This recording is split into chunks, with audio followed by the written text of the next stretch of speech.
او گفتم کے مر گے ناگہاں گفتہ کے درد ہجر من، گفتم علاج زندگی، گفتم علاج زندگی، گفتہ کے دیدار منا۔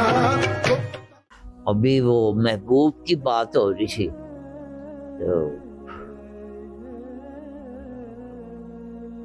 وہ اس کو محبوب کو بت بھی کہا گیا۔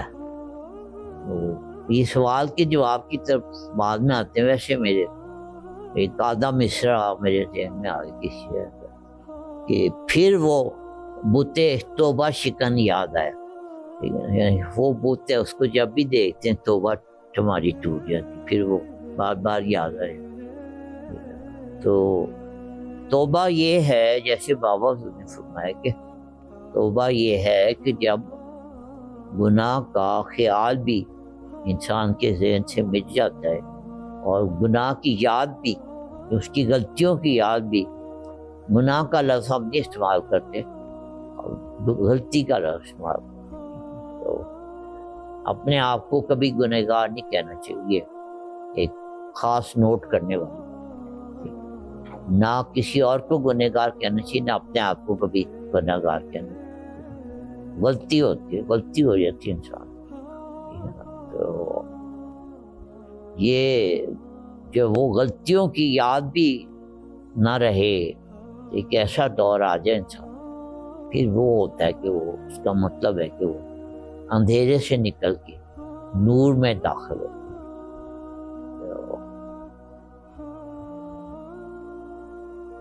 ایسے صحابہ کرام ہیں جنہوں نے 70 سال کی عمر میں کلمہ پڑھا، اب وہ 70 سال کا کفر جو ہے نا، ایک کلمہ پڑھنے سے وہ مٹ گیا۔ اب وہ اگر مسلمان ہو گئے، رضی اللہ تعالیٰ عنہ ہو گئے، ٹھیک ہے نا، 70 سال کافر رہے، پھر وہ رضی اللہ تعالیٰ عنہ، جب وہ رضی اللہ تعالیٰ عنہ ہو گئے تو پھر اگر کوئی ان کے کفر کا وہ اب یاد بھی کریں تو وہ غلطی کر رہے۔ جب نور میں داخل ہی ہو گئے تو وہ پرانے زمانے کو اگر کا ذکر کرنا تو دور کی بات ہے، وہ اپنا پرانا دور یاد بھی کریں تو وہ بھی غلط ہے، غلطی کو یاد کرنا بھی غلط۔ کسی نے بڑا خوبصورت کہا ہے، وہ ایک تھا تو وہ گورا، لیکن اس کے کچھ جملے جو ہے نا بڑے خوبصورت ہیں۔ اس کا نام تھا چارلی چپلن۔ اس کا ایک جملہ بڑا خوبصورت ہے، اس کا کام تھا لوگوں کو ہنسانا، مزاحیہ کردار تھا۔ جب یہ خاموش فلموں کے دور کا وہ مزاحیہ کردار تھا۔